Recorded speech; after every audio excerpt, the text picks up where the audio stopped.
Estamos muy cerca también de un día muy importante que va a ser el Shabbat, el 15 de Shvat, el 15 de Menachem Av, un día muy, muy importante que tiene que ver con el pum para arriba, como dicen los chicos, porque venimos del bajón de Tisha B'Av y después, así como la luna va creciendo, también nosotros vamos para arriba, tipo pum para arriba, con las grandes salvaciones de el 15 de Av, todas las cosas lindas que pasaron al pueblo de Israel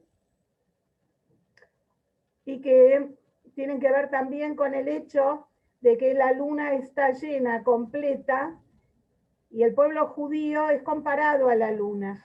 Entonces es una época en donde la energía positiva está completa en el pueblo de Israel.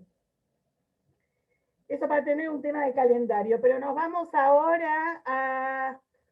nos retrotraemos y volvemos a la Edad Media. La semana pasada vimos a unas cuantas personalidades que nos iluminan y en el estudio del Talmud y también que tuvieron vidas fascinantes, y vamos a seguir descubriendo nuevos personajes. Para muchos va a ser algunos de ellos van a ser la primera vez que los van a escuchar nombrar. Pero antes de meternos con dos personajes especiales que hoy vamos a bucear en su vida, vamos a terminar un detalle que nos quedó de la semana pasada, cuando hablamos, como se nombró anteriormente ya un par de veces, que el estudio de la filosofía en España, estamos hablando de los años 1200, 1100, 1200, el estudio de la filosofía griega que proponían las universidades musulmanas que estaban en España, habían arrastrado, digamos, o atraído a muchísimos judíos para su estudio. Y esto trajo un debilitamiento también en la fe. ¿Por qué? Porque muchas de las preguntas que no tienen aparentemente respuesta, esas preguntas, esos postulados que hace la filosofía griega, confundían a quienes estudiaban la filosofía y afectaban la fe simple que debe tener un yehudí. Entonces se necesitaba un remedio, algo que ayudara a reforzar esa fe. Vimos que hubo rabinos que intentaron, por medio de la fuerza, llamémoslo así, prohibiendo el estudio de la filosofía a menores de 25 años, ¿se acuerdan? Que habíamos mencionado, prohibiendo el estudio y como excomulgando el estudio de la filosofía griega, pero no era esa la manera de acceder a todos aquellos que en realidad deseaban saber. Y entonces llegó una medicina muy especial ahí en España, que fue justamente la revelación de la Cábala, el estudio de la Cábala, cabalístico, Cábala, me imagino que todas habrán escuchado hablar de la Cábala, ¿cierto?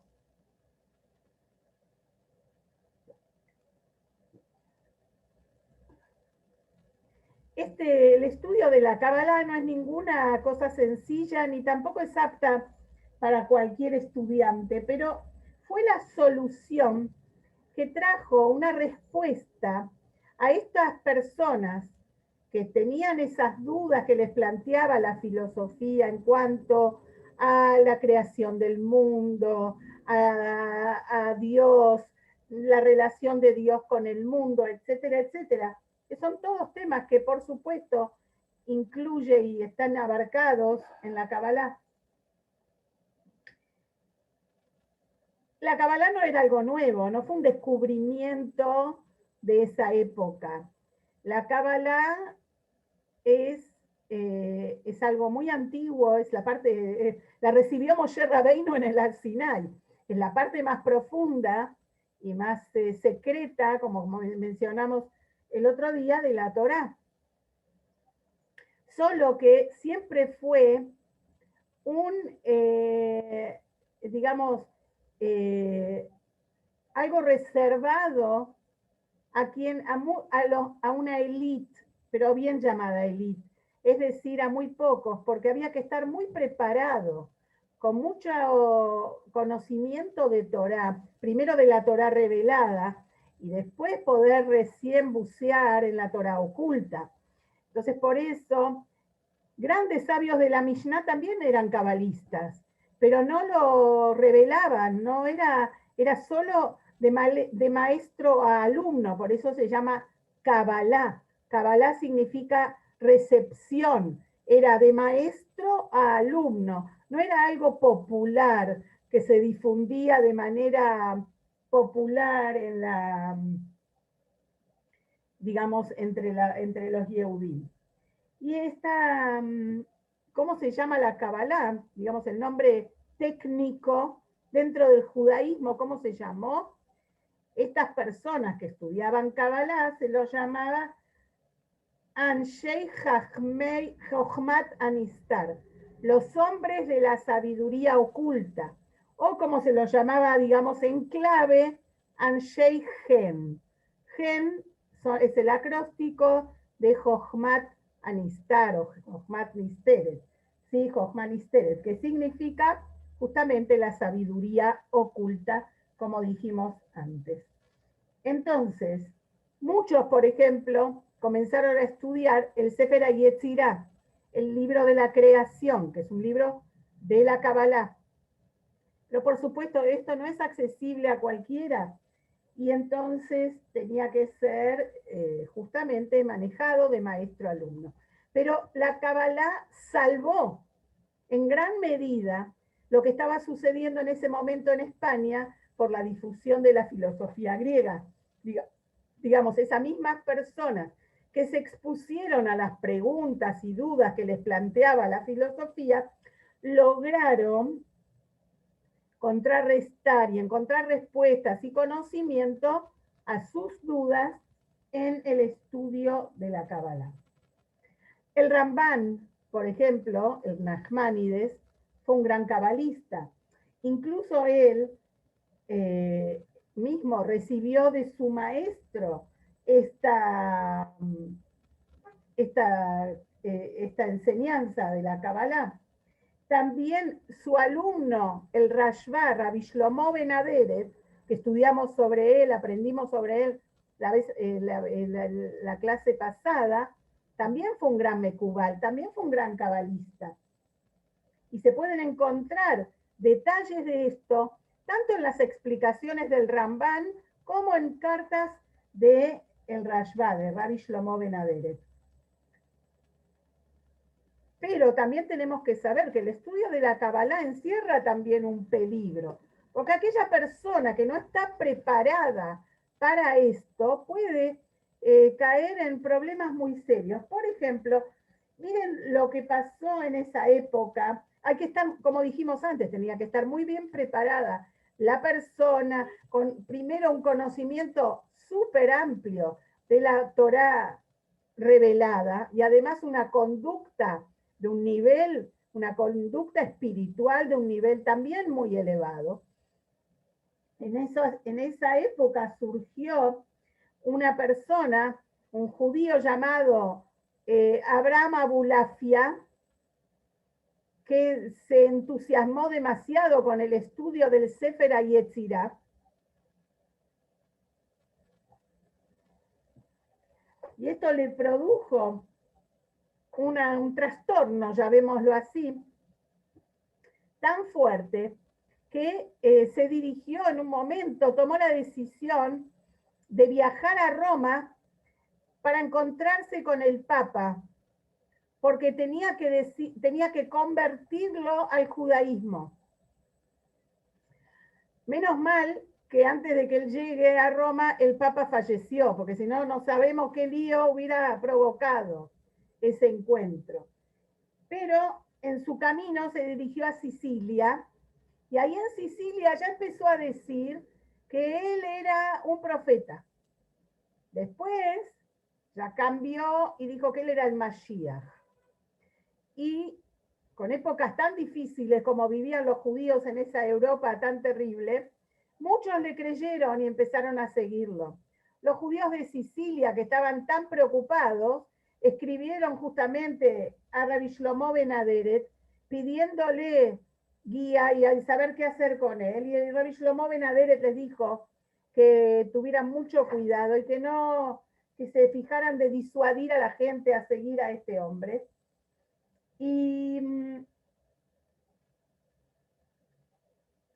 en otro caso tenemos otro alumno de Rabbi Shlomo Ben Aderet que nosotros ya lo vimos hace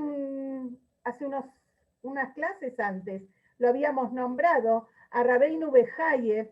Rabbeinu Behaye también fue alumno de Rabbi Shlomo Ben Aderet, y él sí, vemos que en sus escritos, en su corta vida, vemos que él también fue un gran estudioso de la Kabbalah, y en sus explicaciones a la Torah hace una, digamos como que se sumerge en la Kabbalah y toma de allí algunas explicaciones que las inserta en su explicación al Humash, a la Torah, de manera tal, de una manera tan especial, que las torna comprensibles también para aquella persona que no tenía los conocimientos tan elevados de la Kabbalah. Sin embargo, puede así, aunque sea tener un atisbo, puede tener un poco de esta profundidad tan especial y tan sagrada.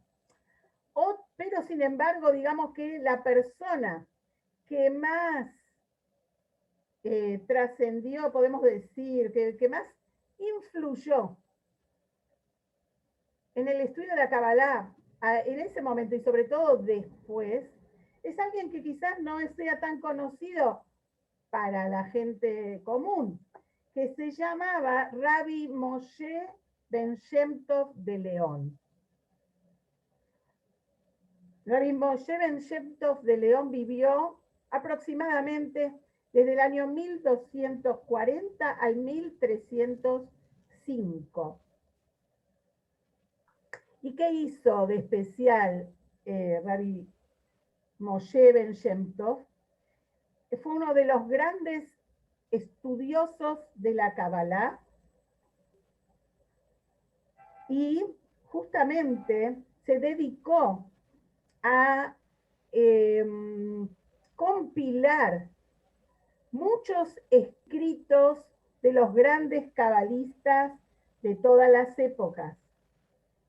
Cuando Rabbi Moshe Ben Shem Tov de León falleció, una persona muy rica y de España consiguió, seguramente compró, de la biblioteca de Rabbi Moshe una copia manuscrita, por supuesto, porque la imprenta aún no había sido inventada, ¿no? Una copia manuscrita del libro Zohar. Ustedes saben que el Zohar, el Sefer HaZohar, pertenece a Rabbi Shimon Bar Yochai. ¿Se acuerdan de Rabbi Shimon Bar Yochai? Que vivió en la época de los romanos, y que el Zohar es el libro clásico del estudio de la Kabbalah. Por más de 1000 años ese libro estuvo prácticamente oculto. Y a partir de esta copia que consiguió, que tenía Rabbi Moshe Ben Shem Tov de León, y que después esta persona compra y hace copias, es que se recupera, después de 1000 años, el Zohar. Por eso, si ustedes lo van a googlear, a Rabbi Moshe Ben Shem Tov de León, le van a decir que hay una creencia que él es el autor del Zohar. Pero no es así.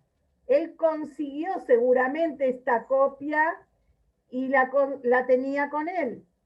El autor del Zohar es Rabbi Shimon Bar Yochai, que no la escribió él tampoco, se la dictó a un alumno, ¿verdad? Entonces, es algo muy importante saber que el redescubrimiento del estudio de la Kabbalah ayudó muchísimo en esa época a contrarrestar la mala influencia que estaba teniendo un impacto tan fuerte en la juventud, en la judería española que se dedicaba en masa, no vamos a decir en masa, pero en grandes cantidades, porque era una Keilah, la española, muy estudiosa, y que estaba en contacto con sus vecinos no judíos a nivel intelectual también, porque no había persecuciones como, ya explicamos otras veces, como en Alemania o en Francia. Entonces, la Kabbalah fue este antídoto tan importante para contrarrestar esta mala influencia, esta dañina influencia que debilitó de manera muy profunda el judaísmo en España. Y después vamos a ver que justamente este redescubrimiento del Zohar tuvo un impacto muy grande cuando 200 y pico de años después los judíos son expulsados de España y se funda, a partir de la expulsión, se funda un lugar de estudio de Kabbalah en la ciudad de Tzfat, en el norte de Israel, que es llamada la ciudad de los cabalistas. ¿Por qué? Porque justamente los cabalistas, los mekubalim españoles, se refugiaron allí y desarrollaron la Torata Kabbalah, fundado en el Sefer HaZohar, que redescubrieron a partir de este hallazgo en la biblioteca de Rabbi Moshe Ben Shem Tov de León. Pero ya vamos a llegar a eso. Eso es para el final de la Edad Media. Ahora vamos a analizar a dos grandes sabios de Israel que vivieron en esa época y que tuvieron una influencia muy importante. Miren, vamos a analizar la vida de este personaje. Se llama Rabbi Moshe de Kusi. Se escribe C-O-U-C-Y, Coucy. Es una pequeña ciudad o un pueblo en Francia, en el sur de Francia. Ahí nació Rabbi Moshe de Kusi. Pero es más conocido dentro de los estudiosos del Talmud, de la Torá, lo conocen como el Smag o el Semag. Y eso es por el nombre de su autoría, del libro de la explicación que él escribió. Él, Rabbi Moshe de Kusi, era un gran admirador del Rambam, del Maimónides. En realidad se llamaba Rabbi Moshe ben Yaakov, ¿no? Y dedicó toda su vida y todo su trabajo al judaísmo y a la judería en Francia, España y en la Provence, que es el sur de Francia. Fue uno de los Tosafot, conocido por eso como el Smag o Semag. ¿Se acuerdan quiénes son los Tosafot? Aquellos que comentaron las explicaciones del Talmud, de Rashi, agregaron sus explicaciones también. Fue un discípulo de Rabbi Yehuda Hassid de París, que a su vez le dejó a él una impresión muy fuerte en el método tradicional del estudio del Talmud.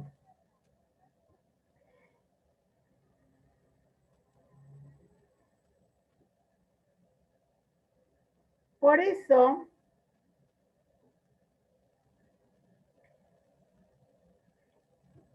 y por eso él también tenía, debido a la influencia de su maestro, tenía cierta, digamos, miraba con ojos dudosos el estudio de la, digamos, por ejemplo, lo que trató de hacer el Rambam, que era el tema de la explicación lógica de las mitzvot, etcétera, etcétera.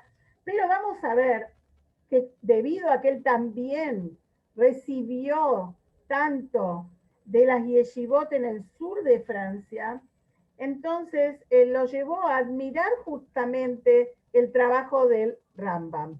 Cuando él observó que la vida, estamos hablando en el principios del siglo XIII, o sea, en los años 1200, para que tengan una idea. No se sabe exactamente cuándo nació, pero falleció en el año 1260, Rabbi Moshe de Coucy, o Rabbi Moshe Ben Yaakov. Él notó que el judaísmo en el sur de Francia, es decir, en la Provence, y en España, había caído muy bajo. ¿Por qué? Porque mientras los grandes estudiosos, los eruditos de la Torá se habían dividido, como ya hemos visto, en dos grupos que discutían si el Morene Bujín, por ejemplo, que esto significaba si era el método de estudio y si había que tratar de explicar de acuerdo a la lógica y la parte intelectual, la fe, etcétera, etcétera. Los eruditos estaban ocupados de esa discusión.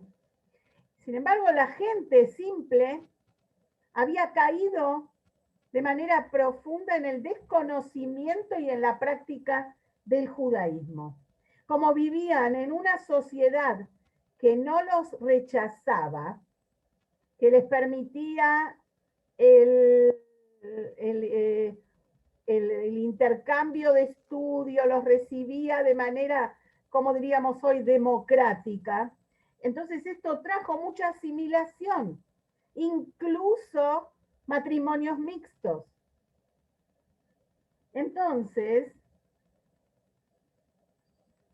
en vez de dedicar, él vio por un lado, él admiraba muchísimo a Rabbi, ¿se acuerdan que habíamos estudiado lo que había hecho Rabbi Shlomo de Montpellier, lo que había hecho su alumno Rabbeinu Yonah de Gerona? ¿Se acuerdan que ellos pusieron tanta energía en el rechazo del estudio de la filosofía? Pero, por otro lado, él vio que era tan importante dedicarse a esto. Entonces, ¿saben lo que hizo? En vez de él meterse en estas discusiones, en el año 1236, como diciendo, armó la mochila, ¿sí? Armó la valijita y salió de su pueblo de Coucy y se dedicó a recorrer las ciudades de la Provence y de España. ¿Se imaginan que en esa época no era que fue a hacer turismo? Ahora sería hermoso, ¿viste? Te vas a recorrer el sur de Francia, la Provenza, no hay nada más lindo. Te vas a España a recorrer ciudad por ciudad, tenés trenes rápidos, tenés aviones, tenés rutas, hay tantas opciones. Pero en esa época, imagínense la dificultad del camino, los peligros que estos caminos encerraban, el kashrut, imagínense la comida, etc. Sin embargo, él, a pesar de todo esto, emprendió su propia campaña. Y entonces se dedicó, como dijimos, a visitar todas estas keilot. Y se ocupó, él hizo su negocio, ¿cuál era? Recorrer cada una de estas comunidades y hablarle a la gente. Se dedicó a reunir a los judíos en sus templos, en donde ellos se encontraban, y con el corazón acercarlos y explicarles la belleza y la importancia de la Torá y de sus preceptos. Nada, ni siquiera mencionó la controversia que existía entre la filosofía y la Torá, sino que se dedicó a lo más simple y básico. Como por ejemplo, enfatizó muchísimo el tema de el uso de los tzitzit. Miren, cosas básicas. La mezuzá en las casas y los tefilín. Y además se dedicó a luchar contra esto que nombramos antes, que es lo que ya, digamos, puede destruir a una comunidad, que es el alto porcentaje de matrimonios mixtos que se había alcanzado, sobre todo en las familias más ricas, más aristocráticas de los judíos de esa zona. Rabbi Moshe se convirtió en un, ¿cómo se dice? En un magid, hoy lo llamaríamos un guest speaker, una persona que se dedicaba a dar grandes charlas, muy famoso y muy bien recibido. Manejaba a la perfección el francés, el español y el árabe. Y entonces tenía, el éxito fue sensacional, porque además de manejar el idioma, su personalidad, su amor a los judíos y al judaísmo, su dedicación, porque entendámoslo, esto lo hizo no por amor al arte, lo hizo por amor al judaísmo. Entonces era algo excepcional y tuvo un éxito extraordinario.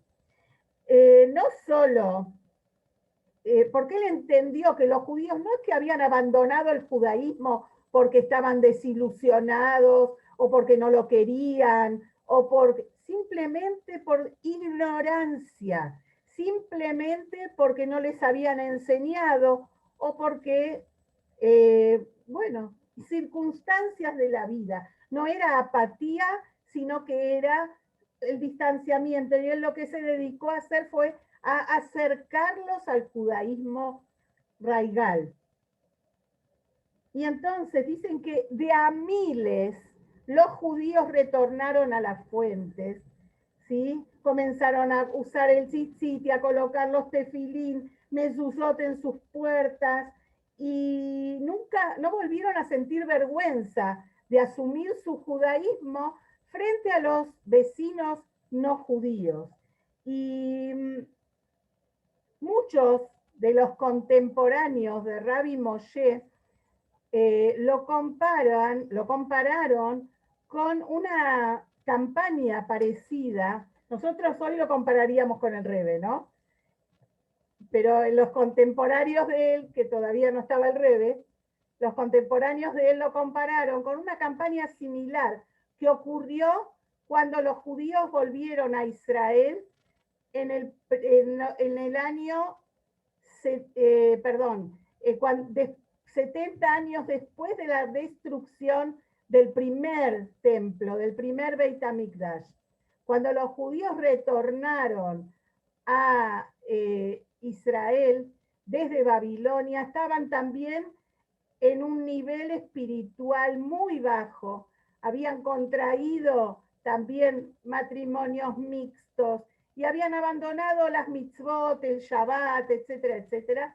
Y hubo un personaje que fue uno de los profetas de los últimos, que se llamó Ezra Asofer, que él hizo una campaña de acercamiento y de explicación a todos los judíos y logró que también de a miles retornaran al judaísmo. Entonces vemos cómo lo comparan con Ezra, justamente. En el año 1240, fíjense que él se tomó 4 años de su vida para recorrer y acercar a los judíos de España y Francia al judaísmo. Cuando volvió en el año 1240, después de su misión, fue nuevamente llamado al servicio, porque ahora se van a dar cuenta, las que van relacionando los años, que ya lo nombramos varias veces, Rabbi Egiel de París lo convocó para que él estuviera en ese grupo selecto de quienes fueron al debate público con para, digamos, desmentir y demostrar que era mentira todas las acusaciones que el monje dominicano Nicolás Donin, esas falsas acusaciones de que en el Talmud hay todo tipo de desprecio hacia el catolicismo, fue justamente convocado Rabbi Moshe para participar, y a pesar que él en su debate con este monje lo venció, lo defenestró, como diríamos, con sus respuestas claras y su gran conocimiento, lamentablemente el tribunal más tarde, bueno, acá nosotros estamos acostumbrados de los tribunales truchos que revocan sentencias, lo declaran, después de haber visto que fue vencido, lo declaran de todas maneras victorioso a Nicolás Donin, y como consecuencia de esto, lo que ya nombramos, la triste consecuencia fue que en el año 1242, en la famosa, tristemente famosa quema pública de 24 carruajes, vagones llenos de copias del Talmud, y esta gran catástrofe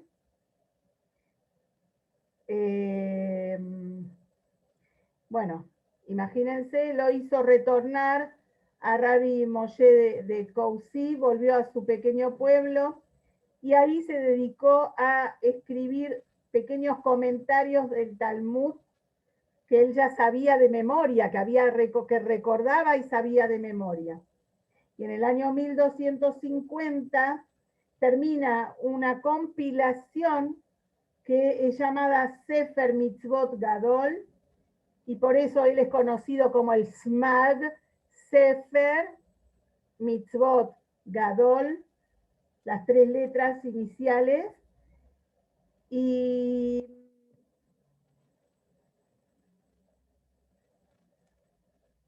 esta obra está muy, muy influida por la admiración que él tenía por el Rambam, por la obra del Rambam, que es el Mishneh Torah, como nosotros lo conocemos, el Yad HaZaka.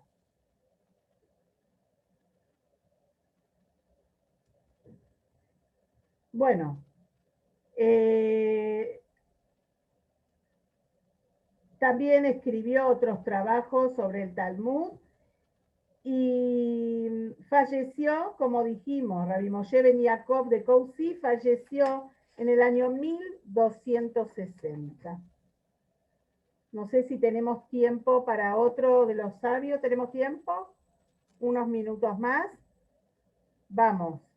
Con otra personalidad muy importante que quizás es bastante poco conocida, que es Rabbi Yehuda ben Moshe Cohen. Él no fue, sí fue un gran estudioso de la Torá, pero no se distinguió por eso, sino porque fue el gran médico de Toledo.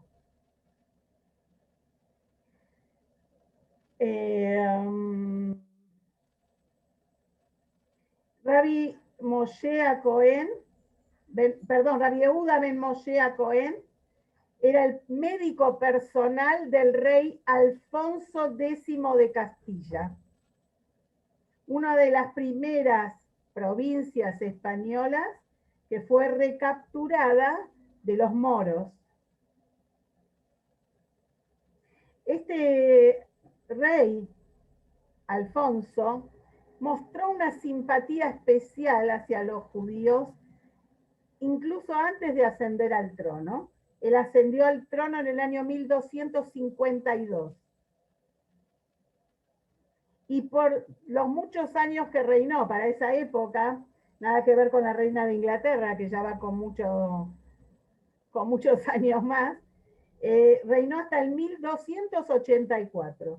Siempre mostró amistad y protección a los judíos que estaban en Toledo, Córdoba, Sevilla y otras ciudades en las que se vivía mejor a partir de él y que habían sufrido mucho durante la guerra con los musulmanes. Este rey, Alfonso X, era un gran estudioso y admiraba a quienes eran estudiosos también. Por eso recibió a los judíos en su corte, recibió a aquellos judíos que eran grandes intelectuales y conocedores. A él le interesaba mucho la astronomía y entonces, ya que su médico, Rabbi Yehuda ben Moshe Cohen, también era un gran astrónomo, se hicieron muy amigos. Otro judío prominente de Toledo en esa misma época y que era muy amigo de Rabbi Yehuda ben Moshe Cohen, era quien fue nombrado por este rey Alfonso como el ministro de Finanzas y se llamaba Don Itzhak de Malea.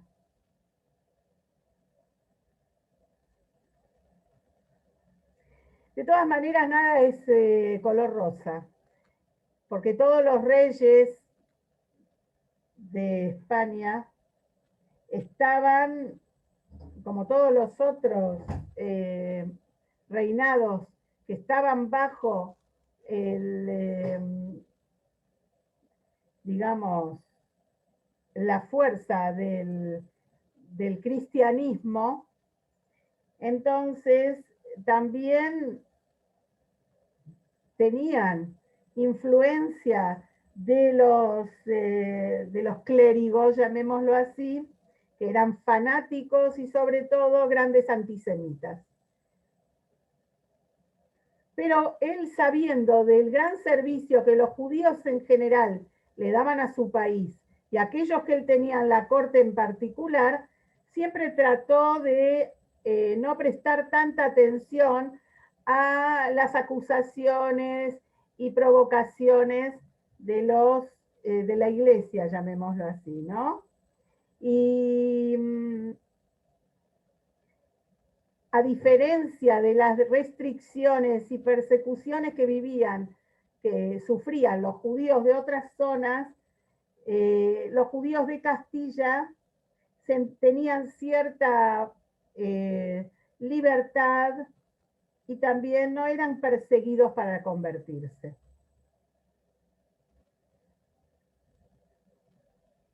Y imagínense que nuestro médico, Rabbi Yehuda ben Moshe, también estaba bien atento a tratar de ayudar y de impedir estos embates de los antisemitas que estuvieran cerca de la corte para evitar problemas. Una vez, nuestro médico, Rabbi Yehuda, fue a visitar al rey como lo hacía asiduamente, sin ningún tipo de invitación especial. Para su sorpresa, cuando quiso entrar al palacio, los guardias le dijeron que el rey no lo podía recibir porque estaba con importantes visitas, pero además le advirtieron que dijo el rey que de ahora en más no viniera al palacio sin invitación previa. Esto le provocó una gran preocupación a Rabí Yehuda. Como diríamos en Yiddish, se le hizo finster in the oil. Se le hizo oscuro en los ojos. Vio negro. ¿Por qué? Porque él ya empezó a sospechar que algo malo se cernía, no en su persona, sino sobre la comunidad judía toda. Entonces, en vez de ir a su casa, fue a visitar a su amigo, el ministro de Finanzas, ¿sí? Y Don Itzhak, que lo recibió, también se preocupó mucho cuando escuchó las palabras de su amigo. Y le dijo que es verdad que el rey estaba con dos visitas importantes, que eran embajadores del rey de Portugal, pero que no se preocupara, que él tenía un contacto muy importante, tanto en la corte de Portugal como en la corte, para saber de qué se está tratando todo esto. Y que en 2 días iba a tener seguramente una respuesta, para saber qué es lo que está sucediendo en el palacio. Bueno, después de 2 días, justamente Don Itzhak lo mandó llamar urgentemente a Rabbi Yehuda, al doctor, y le dijo que los judíos de Castilla y de Portugal se cernía sobre ellos un gran peligro. Escuché que el príncipe heredero de Portugal está sufriendo una enfermedad rara y los doctores no pueden curarlo. Y esta enfermedad es mantenida en secreto. Mientras tanto, el clérigo, que es la mano, digamos, que influye sobre el rey, aprovechó esta oportunidad para decirle al rey de Portugal que esto es un castigo divino por su amistad con los judíos. Por supuesto que no iba a perder la oportunidad. Entonces le dijo Don Itzhak a Rabbi Yehuda, los dos reyes se llamaban Alfonso. Entonces le dijo así, ¿te das cuenta que ahora los dos Alfonsos, que no se tienen mucho cariño uno con el otro, van a analizar una unión entre España y Portugal a través de casar a la hija del rey de España con este muchacho de Portugal. Ahora dice, pero ¿cómo lo van a casar si el muchacho está enfermo? Entonces, Don Itzhak le explicó que la enfermedad en esos tipos de casamientos no es un impedimento, todo lo contrario, porque no son matrimonios que se unen por amor, sino por intereses. Y entonces se iba a hacer de todas maneras, pero esto podría ser muy peligroso para el pueblo judío. Entonces le dijo, tenés una misión que cumplir, que es, Don Itzhak le dijo así, tenés que viajar a Portugal y tratar de curar al príncipe heredero, que se llamaba Diniz. yo tengo contactos que te van a presentar como un médico exitoso de España y vas a ver que el rey te va a recibir con mucha amistad y vas a hacer lo posible para salvarlo. Bueno, así que él partió sin alternativa, porque era para salvar a los judíos, sin mucha alternativa, partió a Portugal, llegó a Lisboa y fue recibido por el rey que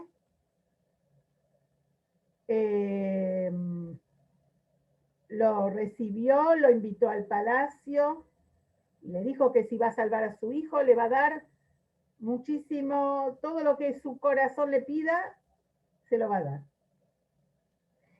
Lo importante es que haga lo que los otros médicos no pudieron hacer. Después de examinarlo, Rabbi Yehuda Cohen se dio cuenta de que el problema del príncipe es que tenía un, ¿cómo se llama esto? Un coágulo en el cerebro, en la cabeza. Y este coágulo era el que le estaba provocando todo este problema. Entonces, la única manera de salvarlo era con una muy delicada operación, cirugía. Entonces así se lo dijo al rey. Es importante que la operación se realice lo antes posible. En menos de 2 semanas tengo que realizarla. Él lo iba a atender al muchacho, lo iba a preparar para la operación y pienso que si Dios quiere, si Dios me va a iluminar, lo voy a poder salvar. El rey estuvo de acuerdo y con mucha alegría aceptó. Pero, ¿qué pasó? Un día antes de la operación, Yehuda Cohen recibe una orden real, o sea, del rey, que debe abandonar de inmediato el país, antes de 24 horas. Esta orden, que era totalmente inesperada, era como un rayo en un día de sol, ¿no? Algo así muy loco. Entonces, no podía ni saber de dónde salió todo esto. Pero bueno, ¿qué va a hacer? Si así es, agarró su valijita y se empezó a retirar. Después de unas horas de viaje, lo alcanzó el carruaje real. ¿Quién se bajó del carruaje real? El rey mismo, Alfonso de Portugal, diciéndole por favor que regresara. Bueno, volvió con él y ahí el rey le explicó de qué se trataba todo esto. El cura, que era cercano a él, lo convenció, le hizo toda una historia. Él se dio cuenta, Yehuda Cohen nunca le dijo que era judío, pero cada vez que el rey le ofrecía de tomar o de comer, él evitaba hacerlo. Y también lo vigiló por su conducta en Shabbat. Entonces se dio cuenta que el médico era un judío y lo denunció delante del rey. Le dijo, la idea del judío es matar a tu hijo en la operación para sabotear el casamiento y la unión entre España y Portugal. Esta calumnia él la creyó. Pero ¿qué pasó? El hijo, el príncipe que iba a ser operado, dijo que si no lo operaba el médico que él tenía, el médico judío, se iba a suicidar. Así que al cura lo puso en la cárcel porque se dio cuenta que era toda una calumnia y lo vino a buscar nuevamente a Rabbi Yehuda. Y Rabbi Yehuda Cohen realizó la operación con se imaginan, pidiéndole a Shem que lo ayude y que sea exitosa, y realmente así fue. Y la operación fue súper exitosa. Él se quedó con el paciente hasta que vio que se recuperaba bien y finalmente el muchacho se repuso totalmente. el rey estaba tan agradecido que lo llenó de regalos, etcétera, etcétera. Y Yehuda ben Moshe Cohen retornó a su hogar en España. Tenemos que saber que esta acción, que parece simple o no tan simple, pero digamos que puede tener de influencia en la historia, esto retrasó 200 años la expulsión de los judíos de España. Así de simple.